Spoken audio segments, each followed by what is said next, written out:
Bueno, ¿qué tal? Buenas noches, ¿cómo les va? Bueno, mi nombre es Jerónimo de Francesco, como ya me conocen, soy el director del Instituto de Derecho Concursal del Colegio de Abogados San Isidro. Tenemos una nueva charla, la tercera del año. Como siempre, quiero agradecer al área académica del colegio por toda la colaboración que nos presta en forma diaria con todo lo que son la difusión, el armado y la proyección de todos estos cursos que tanto nos enriquecen y nos gustan y nos apasionan.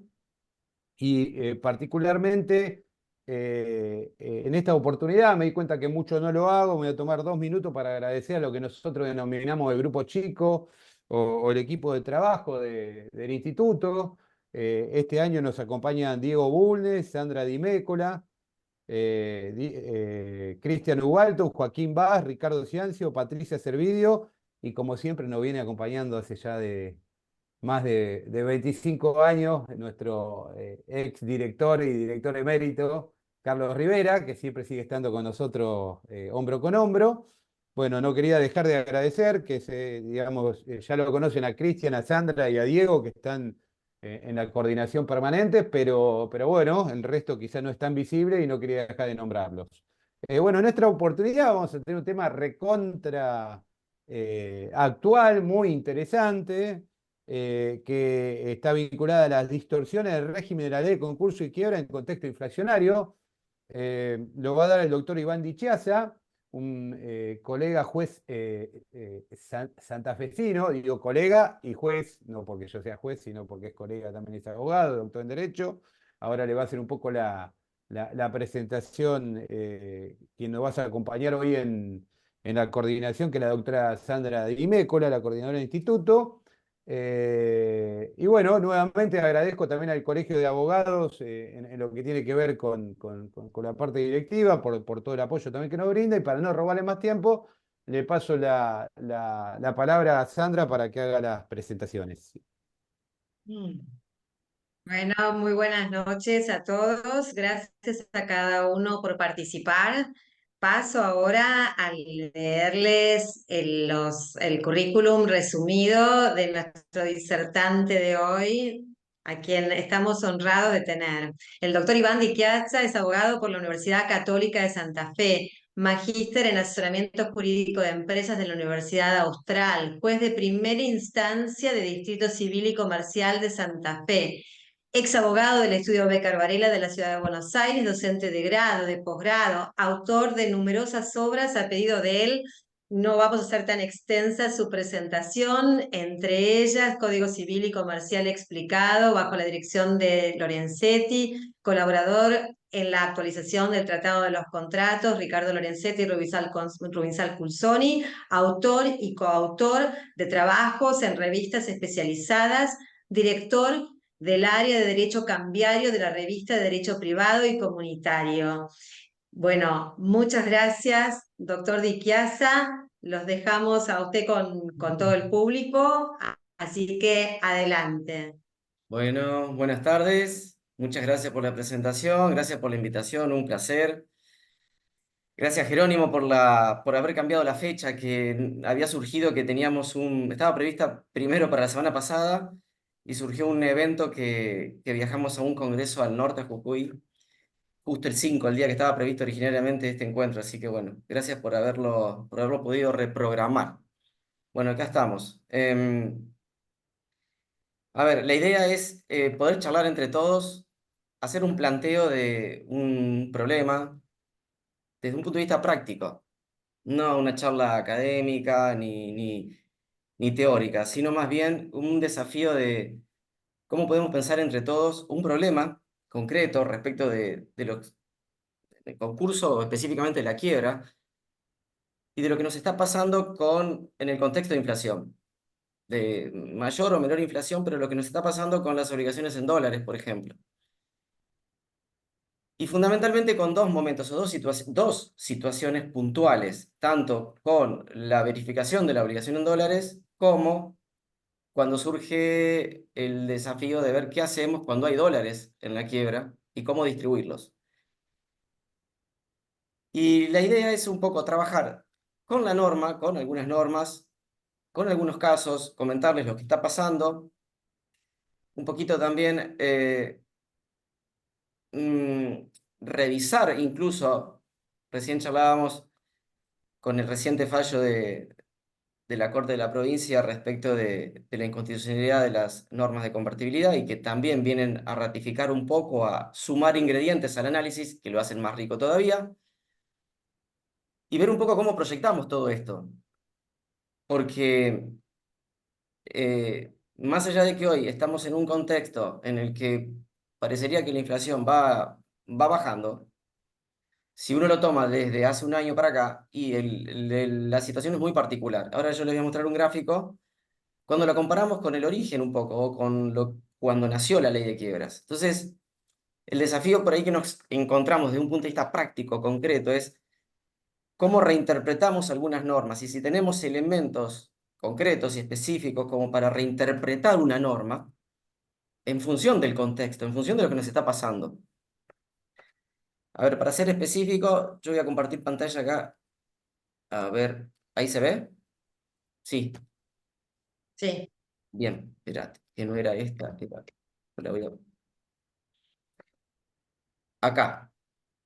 Em,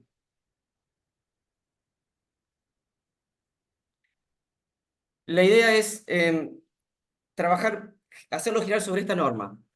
Ya la conocen, si no la conocen en este momento, pero es un poco sobre la que quiero girar el disparador del análisis, que es, tengo una herramienta, el punto es si esta herramienta hoy me resulta útil. Básicamente respecto de estos dos puntos, las deudas contraídas en moneda extranjera cuyo crédito en dinero deba calcularse con relación a otros bienes concurren en la quiebra por el valor del crédito en moneda de curso legal. O sea, lo que está diciendo básicamente es, viene un acreedor en moneda extranjera y hay que, entre comillas, usemos la palabra, si se me permite, especificarlo. Y es un poco el planteo que vamos a tener cuando tengamos que analizar qué hacemos con ese acreedor a medida que avancemos la quiebra. Y la pregunta es, y un poco el disparador de todo esto, si verificamos un acreedor que viene en moneda extranjera, la quiebra en este caso, el proceso avanza y tenemos bienes que eventualmente van a cotizar en dólares, pero los voy a realizar dentro de 1, 2 o 3 o 4 años, el tiempo que fuere. Imaginemos dentro de un año. Van a cotizar en dólares dentro de un año. Pero el acreedor en dólares que vino, lo especificamos, porque es lo que me está indicando el artículo 127. La pregunta es, hoy lo estoy especificando, le estoy congelando los intereses, el acreedor lo voy a tener de alguna forma limitado desde ese punto de vista o congelado desde ese punto de vista, pero lo que refiere a la posibilidad de realizar un bien que tenga un inmueble o incluso maquinaria pesada, la que fuere, lo voy a realizar en dólares. Entonces, ahí se producen ciertos desfasajes. ¿Cómo atiendo a esa situación? ¿O cómo la preveo? ¿Cómo la anticipo? ¿Puedo hacer algo o no? Este es parte de un problema, porque en definitiva, si el objetivo de la norma era igualar, que claramente ese es el objetivo, después lo vamos a analizar un poquito más, el punto es si cuando lo hago de esa forma, no estoy afectando en algo el crédito, en este caso de ese acreedor en dólares. Ustedes me dicen, bueno, sí, pero es lo que prevé el 127. Bueno, ahí donde viene el desafío, o un poco la idea de repensar esto, o de repensar a ver qué elementos o qué herramientas tenemos como para repensarlo, si es que las hay. Ese es un primer momento. El segundo momento que charlábamos también es ya tengo los dólares dentro de la quiebra, sea porque los compramos específicamente como una manera de resguardarlo, de resguardar el crédito, o porque ingresaron dólares. ¿Qué hacemos al momento de distribuirlos? ¿Los tenemos que vender o no los tenemos que vender? ¿Los podemos distribuir en dólares? ¿Podemos distribuir eso en dólares o no? Y me dicen, bueno, no, pero la norma específicamente te dice que tengas que hacerlo con la moneda de la quiebra, o sea, el peso. Ah, entonces significa que tengo que salir y venderlos, pero eso claramente puede no resultar un negocio, puede resultar perjudicar a determinados acreedores. ¿Qué hago entonces?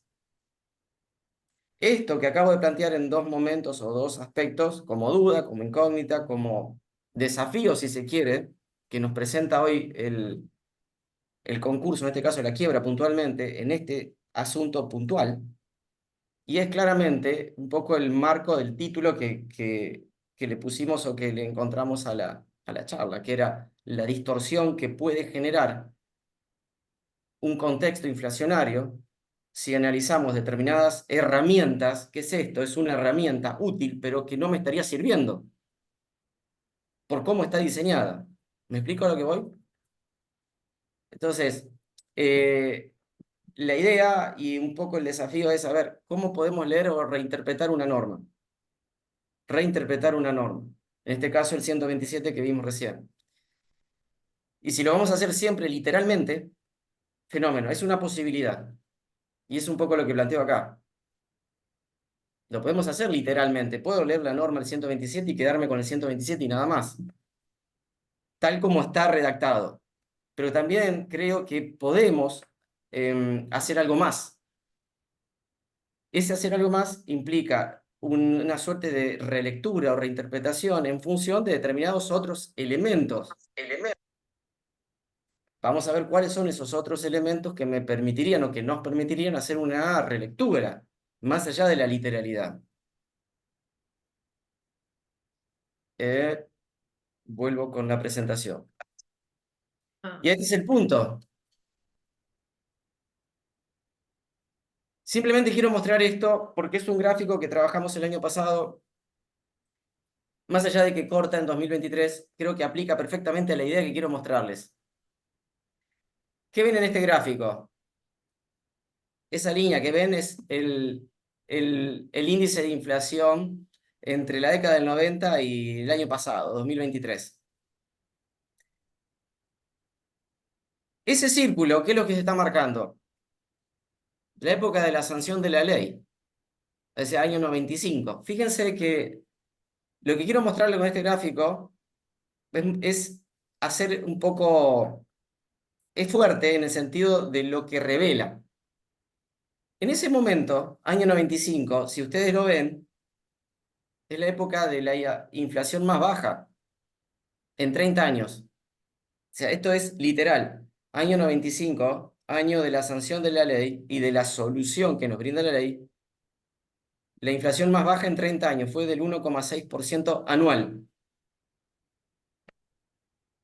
Fíjense que incluso a partir de ahí, luego siguió bajando hasta, bueno, ya sabemos, la crisis del 2001. Pero de nuevo, este dato no es menor porque este era el contexto de la ley. Lo que quiero mostrar con esto es, o lo que quiero, en definitiva, hacer evidente con esto, es el contexto y cómo nos explica o cómo ese contexto nos puede dar fundamento o no en determinado momento. Podría haberlo sido en el 95, en el 96, en el 2000, pero si no lo analizo hoy y estamos acá, la realidad es totalmente distinta. Entonces, pasamos de una inflación en ese momento, año, insisto, 1995, del 1,6% anual, y éramos el país con menos inflación en el mundo, o ahí, en el top 3 de los países con menos inflación en el mundo, al año 2023, 2024, con el país con la tabla inversa, claramente. El punto me dice, bueno, entiendo, ¿y esto qué significa? Este es un dato. De nuevo, si el contexto o la coyuntura, en este caso económica, no me está o me está dando algún tipo de información o algún tipo de elemento que a mí me permita hacer algún tipo de evaluación jurídica. No es para, esto es tipo una pregunta retórica, es para pensarlo. Si a partir de esta coyuntura o de esta circunstancia o de este dato que puedo extraer desde el punto de vista económico, a mí me permite poder efectuar algún tipo de valoración jurídica distinta. ¿Se entiende? ¿Por qué? Porque este es un dato muy fuerte. De nuevo, la solución que me estaba dando o que nos estaba dando la ley en 1995 era esta. Claro, perfecto. Si viene un acreedor en moneda extranjera, especificalo. Y sí, ¿qué vas a hacer? Si tenías en un sistema monetario que era la convertibilidad en el que un peso equivalía a un dólar, y venías de la inflación más baja en 30 años. ¿Quién iba a plantear algo distinto? El punto es que hoy la situación o el contexto es totalmente el contrario, el opuesto. Entonces, ¿cómo podemos en algún punto encontrar alguna válvula de escape? Y si existe esa válvula de escape, a una norma que hoy parecería desfasada, descontextualizada y, entre paréntesis, inconstitucional. Esto a modo de pregunta, ¿eh? Problema uno, entonces, a partir de eso, dos problemas que, para charlar un ratito, que es la especificación versus la inflación y el efecto licuatorio, que es el primer problema que mencionamos recién. Y que obviamente, como decía, la situación se agrava cuando existen bienes con cotización en dólares, inmueble o con un valor actual, vehículos o maquinaria agrícola o maquinaria de la que fuere, maquinaria pesada, que cotiza en dólares. Entonces, claramente que es un problema, porque la licuación va a existir y ese acreedor, el planteo lo puede llegar a hacer. Y al menos en la práctica empezamos a ver que se empiezan a generar planteos de este tipo. Porque en ese contexto, un acreedor en dólares, si tengo que verificar un acreedor en dólares y nos está pasando de a poco, algún planteo de algún profesional que en algún punto menciona esta circunstancia y no es descabellado. Entonces, acá es que volvemos de nuevo ahí. Tengo elementos o un profesional, un abogado que represente a un acreedor en dólares. ¿Tendría elementos como para un planteo distinto? ¿Por dónde lo orienta? ¿Hacia dónde lo lleva? Y desde nuestro lado, en el caso de quienes trabajamos como o ejercemos como jueces y que tenemos que resolver una circunstancia, una situación de este tipo, ¿tenemos elementos como para resolver de un modo distinto? Em,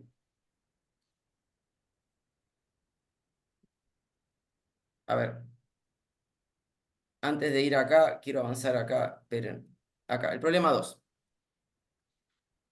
El segundo problema, que era el que ya habíamos comentado, que es cómo invertimos los pesos en la quiebra. Si compramos dólares, bueno, ¿cómo lo hacemos? Esta es una discusión que tal vez ya está un poquito más superada, porque en algún momento se planteó alguna discusión respecto de cómo transformar o de qué cotización y la orden y demás. Hoy creo que con el recurso del dólar net ya está superado. Y la posibilidad de algún otro tipo de inversión, que es otra discusión que se está abriendo, fundamentalmente a partir de la caída de la tasa del plazo fijo, que era la alternativa a la compra de dólares. Ahora, volvemos con esta circunstancia o con este elemento. Si tenemos los dólares, imaginemos este problema. Voy al segundo. Porque ingresaron los dólares y llega el momento de practicar el proyecto de distribución. ¿Qué hacemos con esos dólares? La respuesta, de nuevo, literal, de acuerdo a lo que prevé la norma, sería: hay que venderlos. No, pero vamos a perder y el acreedor, es lo que prevé la ley. De nuevo, es lo que prevé la ley en un contexto totalmente distinto al que tenemos hoy. La pregunta sería: ¿existe margen concreto como para diseñar un proyecto de distribución distinto? Después vamos a ver cómo hay fallos y antecedentes en un sentido y en otro, y algunos un poco más creativos que otros, que encuentran soluciones a este punto o a este tema puntual de cómo distribuir dólares si los tengo, ante la alternativa de salir. Perdón, doctor, Adelante. un instante, perdón, no No, está no, no, compartiendo pantalla, no sé si a propósito no, no, sí, la o... saqué, la saqué. Ahora, Ah, ok, no, ok, bien, vamos bien hasta disculpe. acá. Yo, si ustedes quieren, no tengo ningún inconveniente, al contrario, resulta más dinámico, divertido, que podamos ir y volver cuando surja algo. Entonces, alguna pregunta o alguna cuestión que en el momento querramos parar y trabajarlo, lo hacemos, me parece bárbaro. Digo, para no terminar y luego rebobinar. A medida que surja alguna cuestión, la podemos ir planteando, me parece fenómeno. Doctor Di Chiasa, yo omití decir al principio que nuestra fórmula habitual y normal es que primeramente diserta el expositor y Bueno, después viene la lista de preguntas que se van organizando a través del chatbox. Me da la ocasión de decirlo ahora, así que bien, bueno, muchas gracias. A todos las pueden ir poniendo ya en el chat. bien, bárbaro, Sandra, fenómeno. Entonces, lo voy a comprimir, lo hago más cortito. de forma tal de poder darle más tiempo luego al intercambio que es eh, más rico. Bien, vuelvo entonces. A ver. El problema número 1, un poco para trabajar, que era...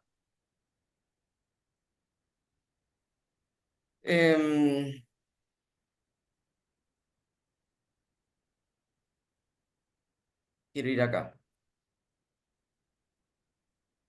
Esto simplemente lo que se está planteando, no, en este fallo que lo voy a dejar, pero lo voy a pasar, después si quieren lo charlamos, es simplemente respecto de la cotización que usar, respecto de la conversión, si la cotización oficial o el dólar net, eso también ya quedó superado. Em, bueno, acá. Simplemente para avanzar respecto del segundo problema, luego voy a volver con el primero, hay una serie de fallos que respecto de, ante la existencia de dólares en la quiebra, una es la solución conservadora, tradicional, conocida o literal, por decirlo de alguna forma, que es, em, tengo dólares y hay que distribuirlos en pesos, de forma tal de que hay que proceder a venderlos, de la manera que fuere. ¿Por qué? Porque la ley contempla que la moneda de quiebra es el peso. Bueno, pero si ya los tengo, no importa, hay que venderlos. Y se van a encontrar con fallos que así lo prevén. Lo que quiero marcar con esto es simplemente que estamos en una suerte de convivencia de criterios, en el que tanto va esta posibilidad como otra, sobre todo con el fallo del año 2020, que es este, y otros fallos de la Sala A que también ha sacado con posterioridad, y que han dado otra respuesta a ese mismo problema, diciendo, si los dólares ya están porque ingresaron, porque se compraron o porque se realizó algún bien y ingresaron dólares, no importa, pero están en la cuenta, la verdad que no tiene mucho sentido proceder a venderlos para distribuir pesos, si podemos hacerlo en dólares. Y recurre a una herramienta que es el 159, y que estaba ahí como olvidada y que está, a veces pasa como desapercibida, y que en definitiva no, nos permite a nosotros como herramienta recurrir a esa norma que nos brinda esto de la protección del crédito. O ante una situación nueva o distinta o no contemplada en la ley, entre paréntesis, agrego, o contemplado de modo que una coyuntura distinta. Porque ustedes me dicen, bueno, pero en realidad el tema sí está contemplado en la ley. Bueno, vuelvo al inicio. Lo podés ver de esa forma, sí, está contemplado. Y también lo podés ver de otra manera, diciendo, sí, está contemplado en un contexto, coyuntura totalmente distinta. Entonces, si está contemplado en un contexto, coyuntura totalmente distinto, de alguna manera, hasta casi que estamos más cerca de que no esté contemplado. ¿Se entiende la idea? Entonces, si no lo tengo contemplado porque la coyuntura es totalmente distinta y la solución que me está dando responde a una coyuntura diferente, que es la que aplicábamos al inicio, el punto es, si tengo elementos en esa norma, el 159, como para una solución distinta.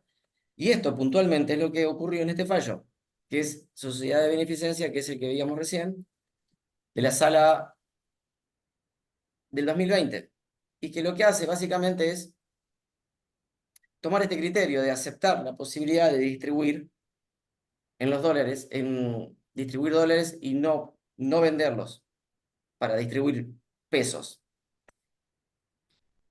¿Hasta acá se entiende?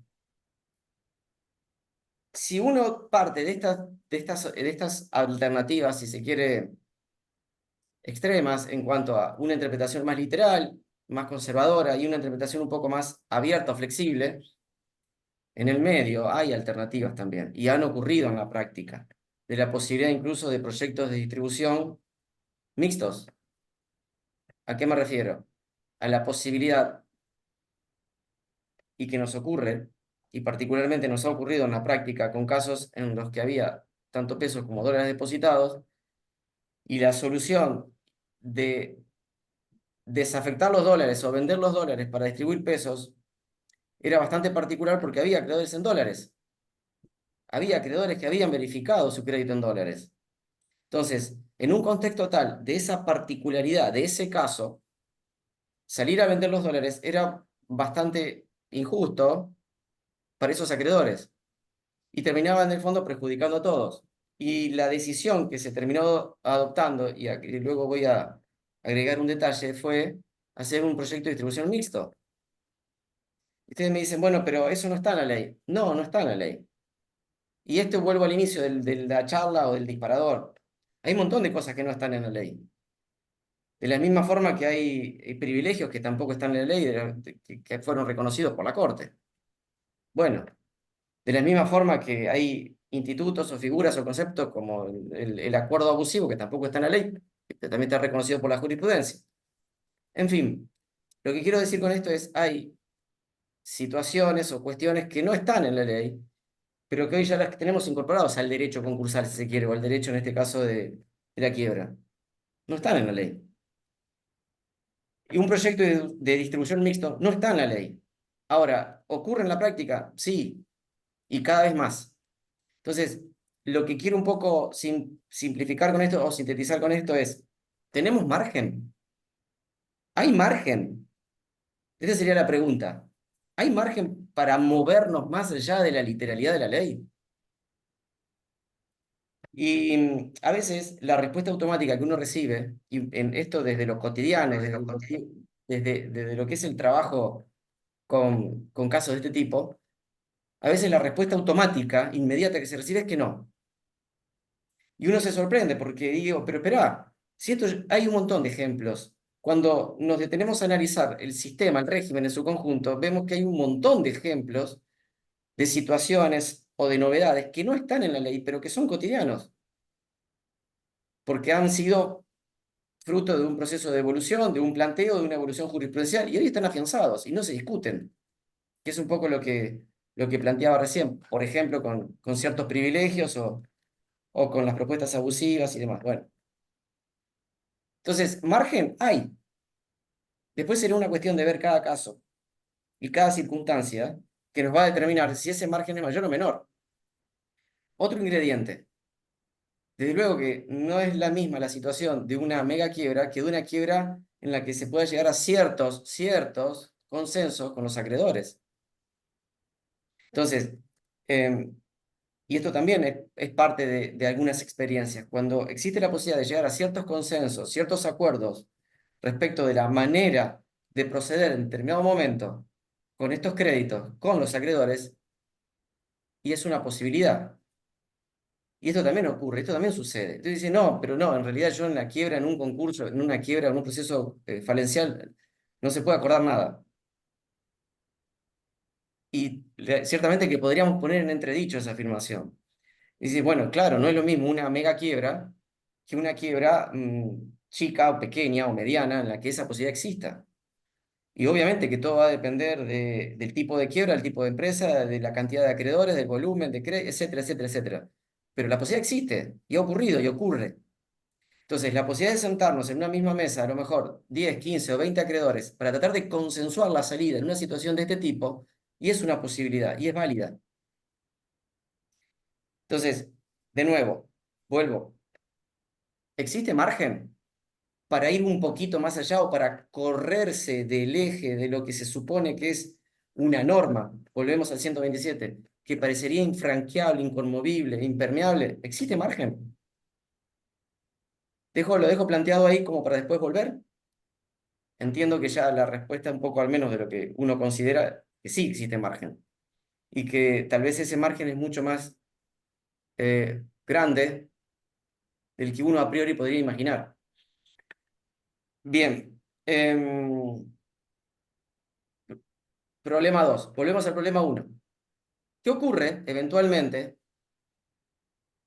O imaginemos esta hipótesis, un poco volviendo al problema 1. Vimos el problema 2 respecto de la distribución de los dólares en la quiebra. Volvemos al problema 1 para engancharlo y vincularlo nuevamente incluso con el problema de la inflación y de la indexación y del fallo que salió hace poquito de la Corte de la provincia de Buenos Aires, que es si existe margen también o posibilidad de que ante un pedido de verificación de una deuda en dólares no se la especifique.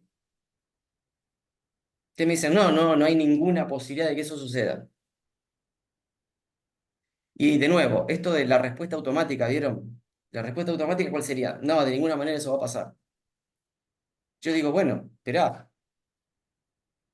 Hay elementos que tal vez si los colocamos sobre el escritorio, sobre la mesa y los entramos a analizar, y a lo mejor podemos llegar a una conclusión distinta. No es tan descabellado pensar en la posibilidad, o imaginar al menos la posibilidad, de que un acreedor en dólares en determinado momento y circunstancia, en determinada quiebra, pueda hacer un planteo semejante. ¿Por qué? Volvemos al ejemplo de hoy. Ese acreedor en dólares que está verificando y que claramente va a sufrir una licuación en un contexto inflacionario, en un contexto de un crédito que se le especifica, que se congelan los intereses y que los bienes del fallido cotizan en dólares y los va a realizar en dólares. Entonces, ¿cómo introduzco esa cuestión? Y si habiéndola podido introducir, puede o no ser atendida por un tribunal. Bueno, ahí ya entramos en un margen hipotético, pero lo que sí uno lo puede plantear y un poco el desafío es animarnos a pensar entre todos que algún margen o alguna posibilidad existe. Y si hoy esta cuestión la analizamos en función de un fallo que declara la inconstitucionalidad de las normas que estaban vigentes de la ley de convertibilidad que prohibían la indexación, ¿por qué? Porque tornan injusta la solución para ese caso, esto es un poco lo que plantea el fallo, y que en cierto modo es sentido común, porque cualquiera de nosotros podría llegar a esa conclusión y era un poco lo que cualquiera de nosotros vivenciaba en lo cotidiano en situaciones de este tipo. E incluso con soluciones que tal vez encontrábamos válvulas de escape para el problema aplicando algún otro tipo de solución o respuesta. Pero claro, en otro contexto, esa solución o esa respuesta era más fácil de encontrar. En cambio, en la quiebra es mucho más difícil. Porque un poco en un contexto de una obligación dineraria que quedaba desactualizada o quedaba desfasada frente al proceso inflacionario, y había algunas respuestas o algún plan B, si se quiere, que los intereses, que la capitalización, bueno, no importa, pero ya las conocen. Herramientas como para tratar de compensar existían. En cambio, en la quiebra es como que quedamos un poco más desfasados, ¿no? Porque nos cuesta un poco más y no tenemos tampoco esa herramienta tan versátil o tan al alcance de la mano. Entonces, vuelvo al planteo. Imagínense esta situación en la que mañana o la semana que viene los va a ver un acreedor dice, mira, acá mi deudor quebró y me debe tantos dólares. Pero la verdad que tiene un inmueble o tiene camiones o tiene maquinaria, lo que fuere. Te dicen, bueno, ¿qué hago? Los pueden eventualmente embarcar en la posibilidad de o asesorar o motivar a ver, mm, llevarlo, si se quiere, a una aventura jurídica de este tipo. ¿Es una aventura jurídica o tiene fundamento? Esto de procurar verificar de otra forma y procurar que un tribunal les verifique de otra forma. Tal vez esto sea lo más difícil. Y a lo mejor hoy estemos charlando de esto, 2024, y dentro de un tiempo X, 6 meses o un año, a lo mejor pase. Pero en algún momento creo que la discusión la vamos a tener. ¿Por qué? Sobre todo si le sumamos el ingrediente del fallo de la Corte, que es un ingrediente que viene a sumar elementos como para una solución tal vez distinta. Y acá me quiero detener un punto que es una idea, nada más que en algún trabajo que hemos escrito y lo hemos planteado, y es cuando la ley en su momento, en el año 95, prevé esto de transformar una obligación en dólares en pesos, lo hacía en esa coyuntura y en ese contexto del que hablábamos, ¿no? De la inflación más baja en 30 años y de que obviamente era la única solución que se les podía ocurrir. ¿Qué íbamos a hacer? Está claro. Y que, por cierto, transformar la obligación de dólares a pesos era lo mismo, porque un dólar valía un peso. Bien, ese era el contexto. Hoy no es ese. Entonces, en ese momento, esa norma, que por cierto viene de arrastre de la ley anterior y tenía un sentido, que era dar la igualdad y tomar un parámetro, y ese parámetro era el peso, era la moneda, obviamente. La pregunta es, ¿qué pasaría si como en algún otro contexto y en otro momento inflacionario que los hemos tenido y por suerte tenemos alguna creatividad ya desarrollada, porque los contextos inflacionarios fuertes lamentablemente no son una novedad, ya los hemos tenido. Y en esos momentos en los que también luego tarda el descenso de la tasa, pero se mantiene durante un tiempo, y aparecen soluciones, como por ejemplo las deudas de valor o la verificación de unidades de valor.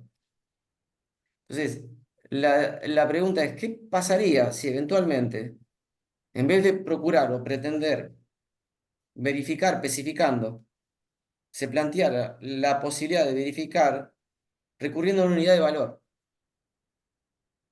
¿Cuál? Cualquiera, una unidad de valor. El UVA, la unidad de valor de la regulación de honorarios, el UMA, el JUS que tenemos acá en Santa Fe, el que fuere. En algún momento los seguros también lo usaron, en la década del 90. En definitiva, una unidad de valor X, la que fuere, que te permita simplemente mantener la igualdad, pero la igualdad real. ¿Me explico? Porque de lo contrario, procuramos mantener la igualdad de los acreedores, pero este mecanismo, si lo analizamos detenidamente, en realidad no mantiene la igualdad. Licúa al que viene a verificar en dólares. ¿Se entiende el punto? Entonces, creo que en algún momento la discusión que nos vamos a tener que dar académicamente, prácticamente también, ¿por qué no? Desde el punto de vista tanto de la discusión conceptual, si quieren, como de la discusión práctica, es esta. Es realmente, ¿estamos protegiendo o manteniendo la igualdad de los acreedores aplicando literalmente y sin contexto y sin análisis de la coyuntura económica una norma que prevé que hay que especificar una obligación en dólares en la quiebra? Entonces, lo dejo como interrogante. La idea no es tener una respuesta de esto, el objetivo no es tener una respuesta que entiendo que la tentación siempre es el sí y el no, y ya está, tengo el sí, tengo el no. Esto no es no es el caso. La idea en todo momento del planteo es animarnos a, primero, mostrar o hacer evidente algo que a veces pasa medio desapercibido, que es esta realidad. Segundo, entender la coyuntura del análisis que estamos haciendo, del análisis de la coyuntura de la norma, de la coyuntura del momento histórico, de la coyuntura económica, etc. Es decir, poner en perspectiva las cosas. Y tercero, generar interrogante. Más allá de cuál sea la respuesta o de cuál crean que sea la única respuesta posible. Animarnos a generar un interrogante abriendo tal vez un camino o una solución alterna o paralela, que puede que eventualmente nunca se concrete, pero en algún momento es parte del desafío de todos los operadores, de quien va a representar a un acreedor y de quien tenga que resolver una verificación, formular tal vez la pregunta para tal vez eventualmente encontrar una solución y una respuesta distinta. Entonces, ese es un poco el objetivo.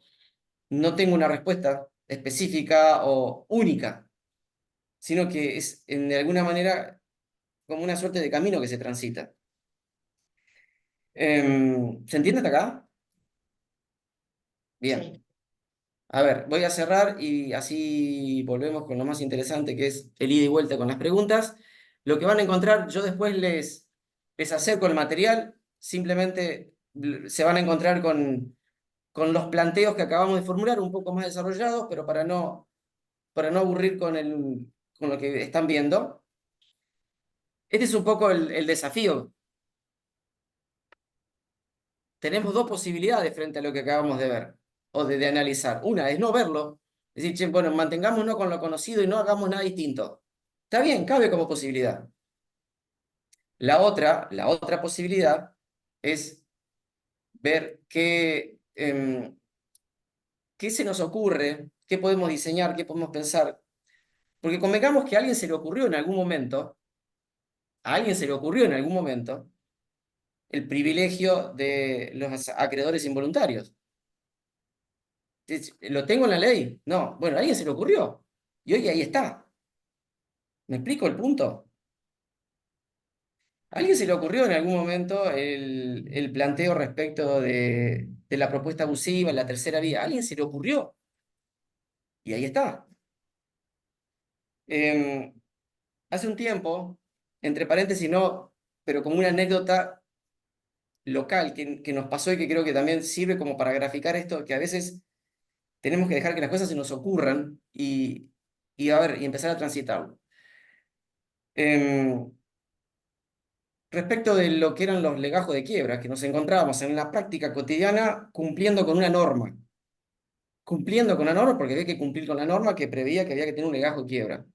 O sea, un expediente por duplicado. Tengo el principal y tengo el duplicado. Claro, hace 30 años se entiende. Hoy, cuando tengo un sistema digital, ya no se entiende tanto. Y sin embargo, lo seguíamos haciendo. En determinado momento, el planteo fue: ¿para qué lo hacemos? La respuesta era: no, porque lo dice la ley. Sí, ese es el porqué. El punto es: ¿para qué lo hacemos si tengo el sistema que, en definitiva, el sistema digital, ¿no? Y en algún momento dejamos de hacerlo. Y parecía como que se venía la noche, era un problema, y era: no, no se puede dejar de hacer porque la ley, porque... Y después de cierto camino recorrido y de ciertas dificultades, el sistema funcionó porque claramente era obvio y era de sentido común. La copia ya no es el papel, la copia es el sistema. Y hoy ya ni siquiera hay ni copia, porque tampoco hay más papel. Pero la ley lo sigue diciendo. Entonces, de nuevo, esto es un poco la idea de: hay margen. A veces puede que haya más y a veces puede que haya menos. En este tema puntual entiendo que tenemos algún margen para movernos de manera creativa. Em, bueno, esto es más de lo que estábamos comentando, pero un poco para cerrar la idea de lo que refiere puntualmente al 127 es acá. Y con esto cierro y entramos a las preguntas y al ida y vuelta, que es: la propuesta del inicio tenía que ver con animarnos a reinterpretar una norma, o a mirarla, o a leerla, así sea por un momento, desde otro lugar. A ver, y esto nos ocurre en general con cualquier norma, no es solo con esta puntual, esto es parte de nuestra cotidianidad jurídica, si se quiere. Pero tal vez con alguna norma de la ley de quiebra sea más difícil de hacerlo, porque es como que nos cuesta un poquito más. Tal vez con alguna norma del Código Civil o de algún código de procedimiento esto es más fácil, o estamos un poco más acostumbrados.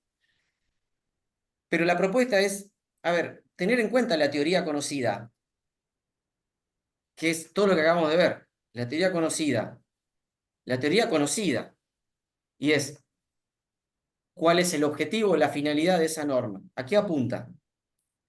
Segundo, tener en cuenta la realidad económica, que es lo que acabamos de mencionar, el contexto económico de aquel momento que dio lugar a esa respuesta o esa solución, y el contexto económico de hoy, que me estaría dejando a mitad de camino con esa misma respuesta. Obviamente, el transcurso del tiempo, el de los bienes comprometidos, porque si lo descontextualizo en una quiebra concreta y puntual, no tengo en cuenta este elemento y estoy resolviendo en abstracto o estoy resolviendo en teoría. Pero si tengo en cuenta elementos y no puedo dejar de analizar o de evaluar determinados bienes que están comprometidos dentro de esa quiebra, y probablemente la solución a la que arribe sea otra. Y obviamente, por último, la creatividad para diseño de soluciones justas y acordes al contexto. Y de nuevo, ustedes me van a decir: bueno, pero esto es muy difícil. Sí, claro que es difícil, pero no es imposible de hacer. Entonces, un poco para cerrar el desafío y de estos, a ver a dónde nos puede llevar a partir de ahora es: tenemos determinadas circunstancias o momentos o coyunturas en los que, en este caso concreto, que era el análisis del artículo 127, nos puede resultar una solución que nos deja a mitad de camino en términos de justicia o en términos de contextualización. ¿Tenemos margen para un enfoque distinto? Sí, hay margen. Significa que cualquier intento que hagamos por un enfoque distinto, ¿vamos a obtener resultados positivos? No, claramente no. Pero no podemos dejar de intentarlo al menos. ¿Se entiende? Traté de ir más rápido y de comprimir toda la presentación en estos dos problemas en torno al 127. Y lo que creo que es más importante de todo esto, que era transmitirles un poco, traerles como inquietud, que es el desafío actitudinal.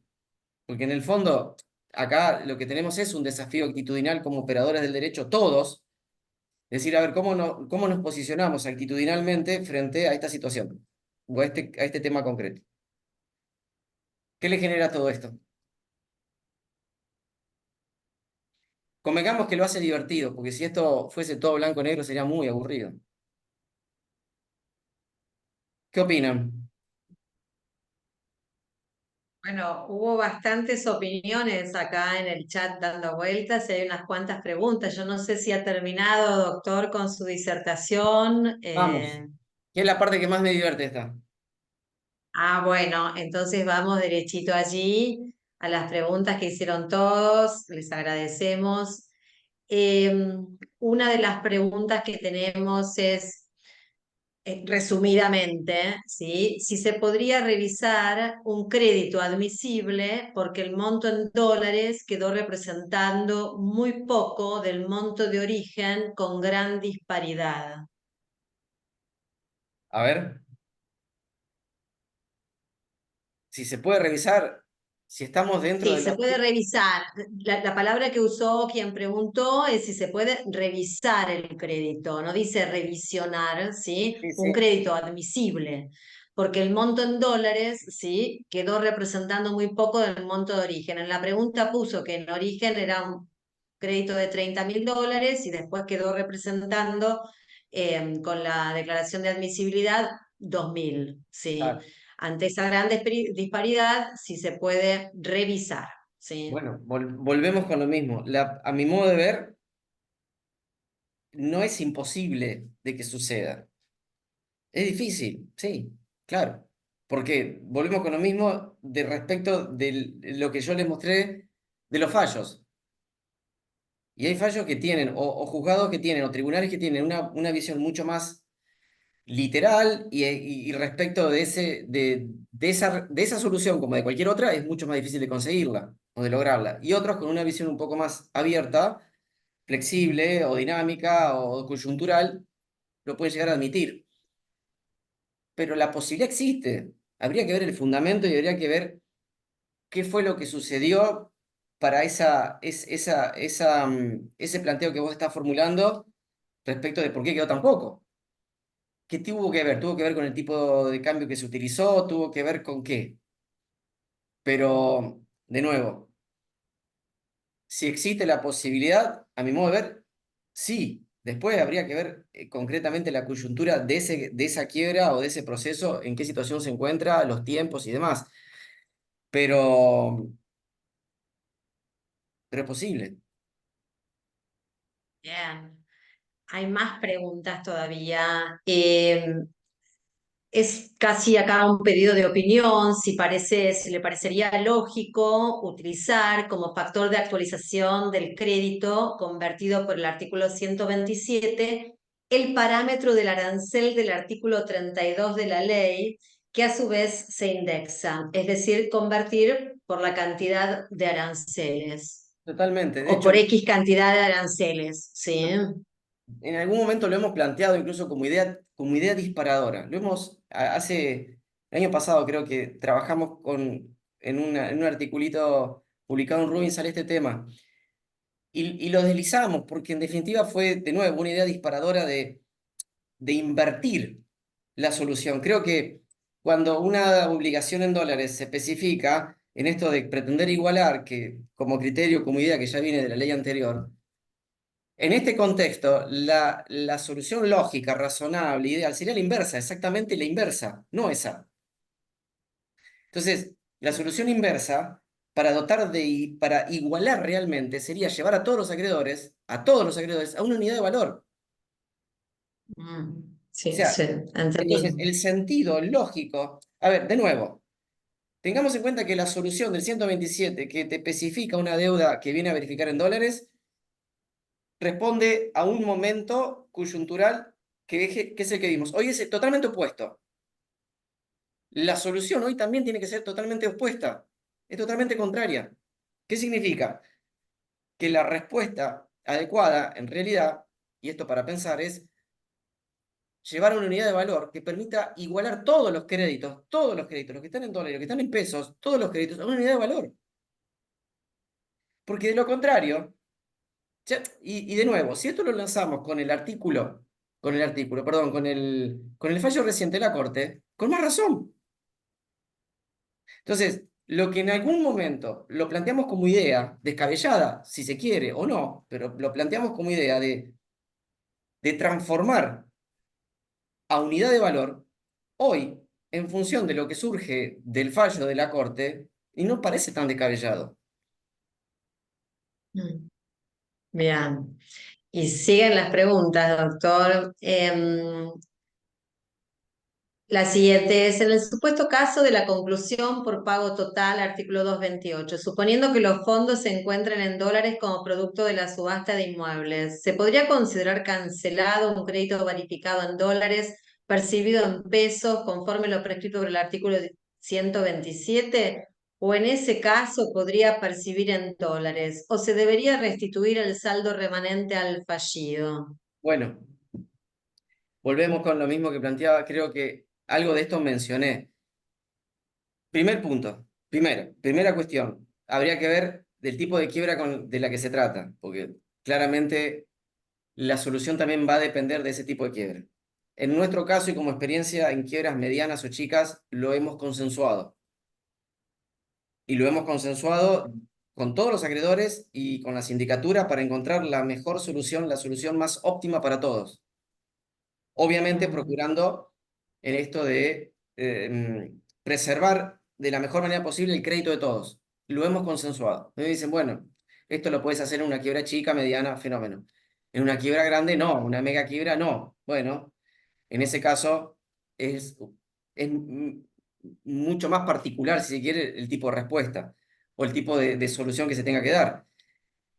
Ahora, imaginemos una quiebra chica o mediana en la que por determinado motivo no pueda haber consenso o no pueda reunirse en una misma mesa para tratar de encontrar una solución acordada entre todos. Bueno, la respuesta es, o va a depender un poco también del criterio del juzgado, porque te vas a encontrar con juzgados que te van a decir, mira, esto está saldado, está pagado de esta forma, y otro que ante un planteo te puede decir, no, efectivamente, esto no cubre o no satisface el concepto de pago porque no resulta integral y porque tal y cual cosa.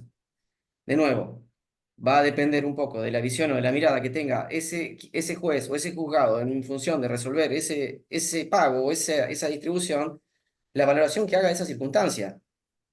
¿Se entiende? Ahora, si vos me preguntás que podría eventualmente considerarse de un modo o de otro, sí, y es un poco lo que venimos viendo. ¿Vamos bien? ¿Se entiende? Sí, sí, Bien. sí, sí, entiendo que sí. Igual, si es tan amable, queda un par de preguntas más, doctor. La que sigue dice, ¿habría que rechazar la homologación si no propone una fórmula o una unidad de valor fundado en que la falta de actualización afecta los derechos de los acreedores por la inflación? Bueno, ahí volvemos de nuevo. Rechazar o encontrar, de nuevo, soluciones creativas. Uno podría decir, fenómeno, habría que rechazar. Bueno, nos vamos todos felices y habría que rechazar. Bueno, no, tal vez es muy extremo. Tal vez, y un poco planteando la analogía, si se quiere, con otras situaciones, y a ver qué posibilidades hay de un plan B. No de rechazar, pero de encontrar alguna solución alternativa que me permita eventualmente invitar a mejorar de alguna forma esa situación. Yo lo que creo es que hoy por hoy las soluciones tan extremas, si se quiere, en un caso como este en el que todavía no hay camino recorrido, es muy difícil de tenerla, porque precisamente en esto no hay camino recorrido. Tal vez faltaría que en algún momento alguien plantee, por ejemplo, la inconstitucionalidad del 127. En definitiva, todo esto decanta acá, eventualmente. ¿Se entiende lo que voy? Sí. Ahora, si yo tengo una presentación que va acompañada de un planteo de inconstitucionalidad del 127, y bueno, ahí tengo otra historia para analizar. Y dice, pero espera, ¿hay fundamento, hay elementos para un planteo semejante?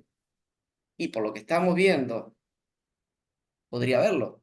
Si a todo esto le sumo el caso Barrios o el fallo Barrios, y podría haberlo. De nuevo, ¿significa que esa sea la solución o la sentencia, la resolución? No. Significa que se están generando las condiciones como para empezar a recorrer el camino. Que lleguemos a ese destino, no lo sé.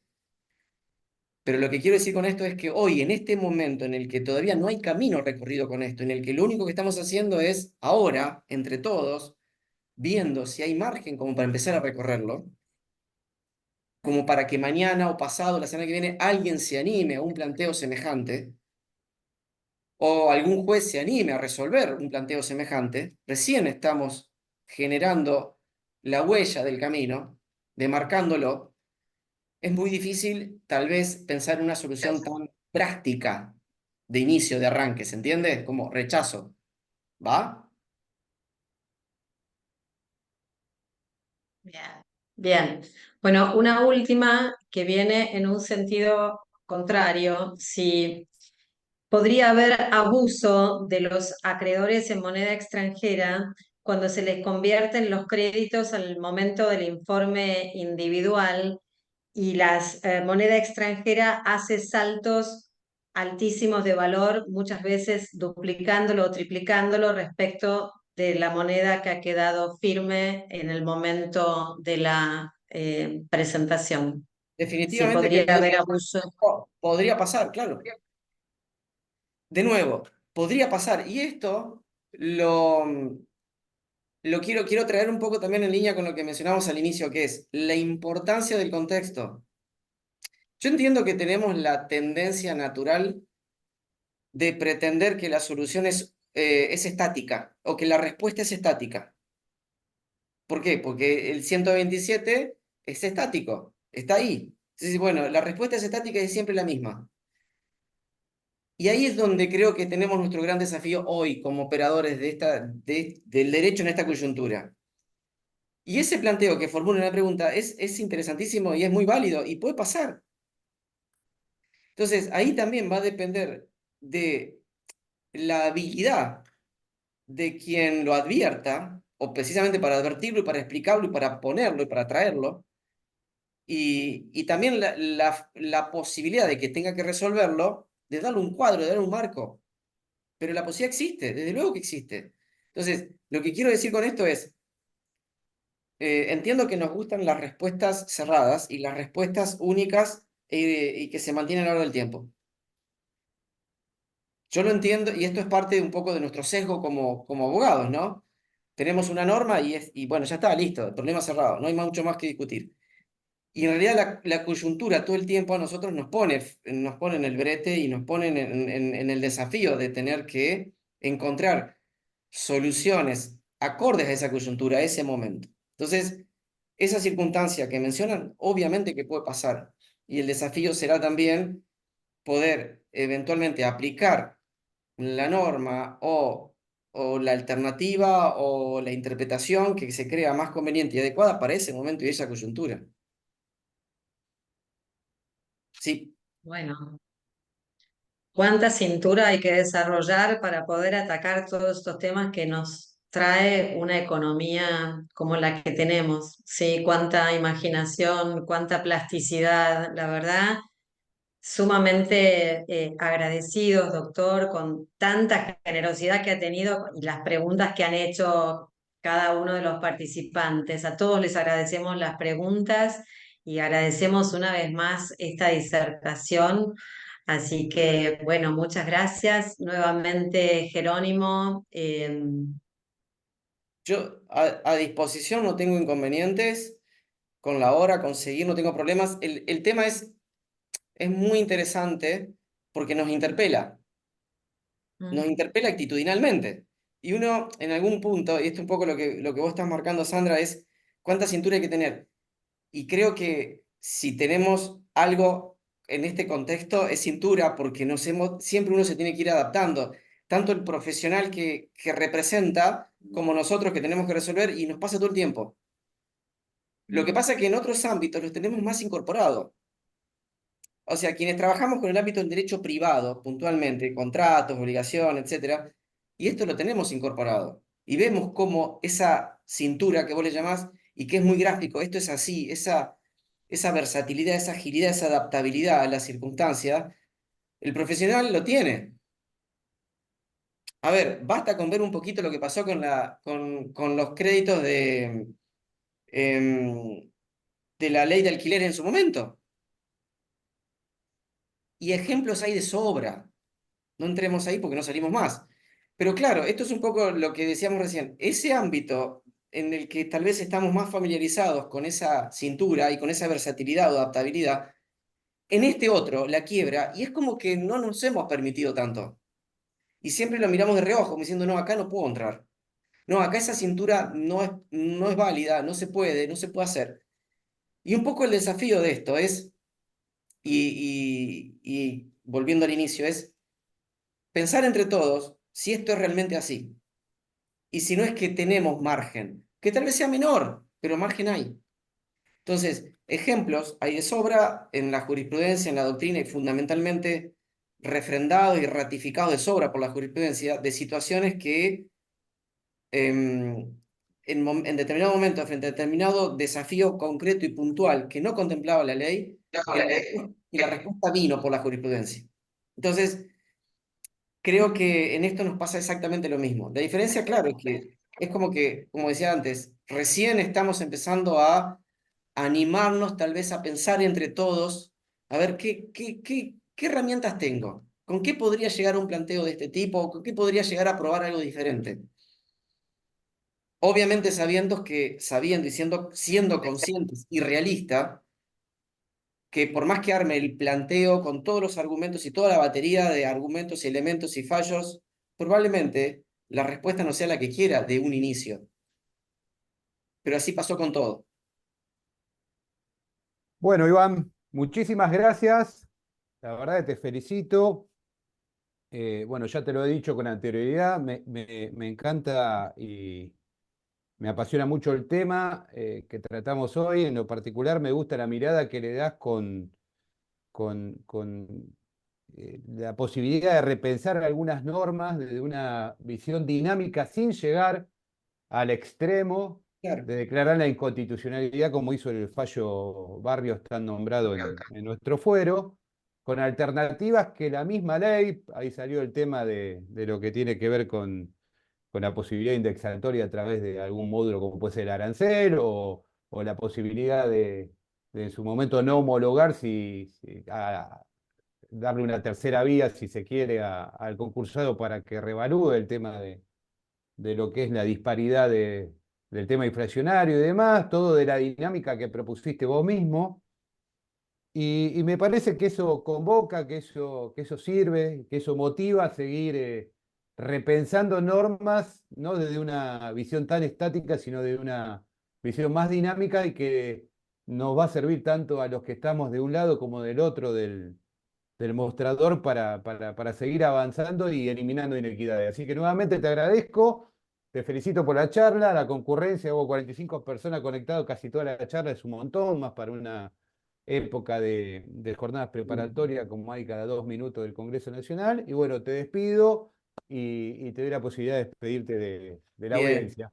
Bueno, muchísimas gracias, Jerónimo, Sandra, a la comisión, al colegio. Muy, muy, muy agradecido. Placer y a disposición siempre para un encuentro, para una charla, para un intercambio, para un café a la distancia, que así uno lo vive y poder ir entre todos intercambiando y construyendo, que en definitiva es lo que estamos haciendo.